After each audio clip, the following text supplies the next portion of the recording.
ساتویں شرط اذان اور اقامہ میں یہ ہے کہ ترتیب کی رعایت ہونی چاہیے. پہلے اذان دی جائے نماز کے لیے، اس کے بعد اقامہ کہا جائے. یہ ترتیب ہے.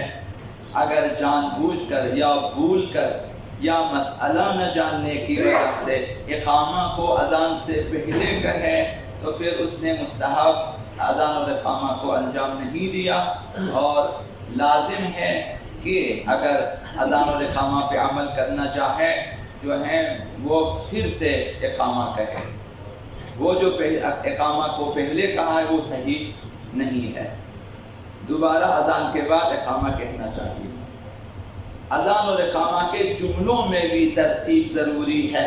جس ترتیب سے خداوند متعال نے نازل کیا ہے اسی ترتیب سے جو ہے اذان دینا چاہیے اور اقامہ کہنا چاہیے. تو کلمات کو بھی اگر انسان تبدیل کرے، جا بجا کر لیں، پس و پیش کریں تو اذان باطل ہو جائے گی.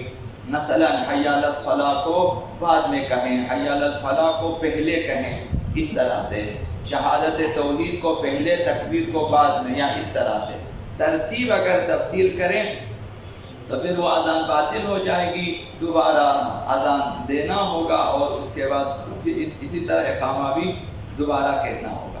یہ ساتویں شرط ترتیب کی رعایت. اذان اور اقامہ میں بھی، اذان اور اقامہ کے جملوں میں بھی ترتیب شرط ہے. آٹھویں شرط یہ ہے کہ موالات کی رعایت کی جائے، یعنی اذان اور اقامہ کے جملوں میں زیادہ فاصلہ نہ ہو. اذان کے جملوں میں بھی فاصلہ نہ ہو، اقامہ کے جملوں میں بھی فاصلہ نہ ہو، اذان اور اقامہ میں بھی زیادہ فاصلہ نہ ہو. اگر ان کے درمیان معمول سے زیادہ فاصلہ کرے اور اذان اور اقامہ کی شکل ختم ہو جائے کہ عرفاً نہ کہیں کہ انسان اذان دے رہا اقامہ کہہ رہے، 4 تکبیریں پڑھنے کے بعد خاموش رہے، پھر اس کے بعد جو ہے زیادہ دیر کے بعد مثلا اشہد ان لا الہ الا اللہ کہے، تو یہ جو ہے زیادہ فاصلہ دینے کی وجہ سے عرفاً نہیں کہا جا سکتا کہ یہ شخص اذان دے رہا ہے. عرفاً اتنا فاصلہ نہیں دیتے جملوں کے درمیان، تو لہٰذا اتنا فاصلہ نہیں ہونا چاہیے کہ اذان کی شکل ختم ہو جائے یا اقامہ کی شکل ختم ہو جائے. اسی طرح سے اذان اور اقامہ کے درمیان بھی زیادہ فاصلہ نہیں ہونا چاہیے. اذان دینے کے بعد کافی دیر کے بعد اقامہ کہے کہ عرفاً یہ نہ کہا جا سکے کہ یہ اقامہ اس اذان کی ہے یا وہ اذان اس اقامہ کے ساتھ ہے، ان میں زیادہ فاصلہ ہو تو پھر وہ اذان اور اقامہ کافی نہیں ہے. عام طور پر جب ہم اذان دیتے ہیں نماز کے لیے اس کے بعد پھر ہم اقامہ پڑھتے ہیں، مثلا زیادہ سے زیادہ مثلا آدھا منٹ، 1 منٹ، 2 منٹ کا زیادہ سے زیادہ فاصلہ ہوگا. تو اگر زیادہ فاصلہ ہو کہ وہ اذان اس اقامہ کا شمار نہ ہو یا یہ اقامہ اس اذان کا، یا یہ اذان اور اقامہ اس نماز کا شمار نہ ہو زیادہ فاصلے ہونے کی وجہ سے. اسی طرح سے اذان اور اقامہ کے بعد نماز دیر سے شروع کر دے کہ زیادہ نماز اور اذان اور اقامہ میں فاصلہ آ جائے، تب بھی یہی حکم ہے. لہٰذا اذان اور اقامہ میں زیادہ فاصلہ نہ ہو، موالات کی رعایت کریں، یعنی پئی در پئی جسے کہا جا سکے.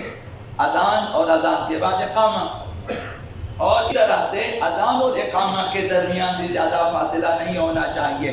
اذان دینے کے بعد کافی دیر کے بعد اقامہ کہے کہ عرفاً یہ نہ کہا جا سکے کہ یہ اقامہ اس اذان کی ہے یا وہ اذان اس اقامہ کے ساتھ ہے، ان میں زیادہ فاصلہ ہو تو پھر وہ اذان اور اقامہ کافی نہیں ہے.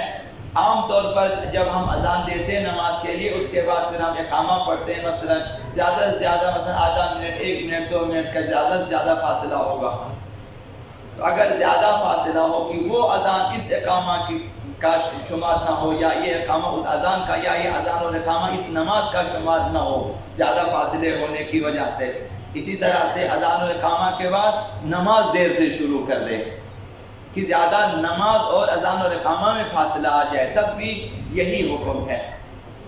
لہٰذا اذان اور اقامہ میں زیادہ فاصلہ نہ ہو، موالات کی رعایت کریں، یعنی پئی در پئی جسے کہا جا سکے.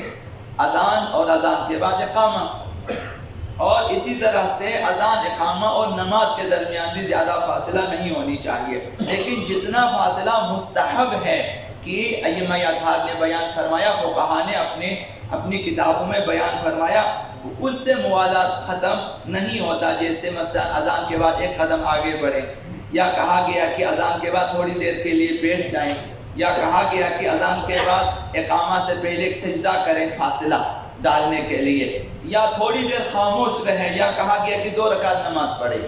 اس طرح کی چند چیزیں آئندہ آپ کی خدمت میں عرض ہوں گی. تو ان سے فاصلہ واقع نہیں ہوتا، موالات ختم نہیں، یہ چیزیں صحیح ہے، زیادہ فاصلہ نہ ہو.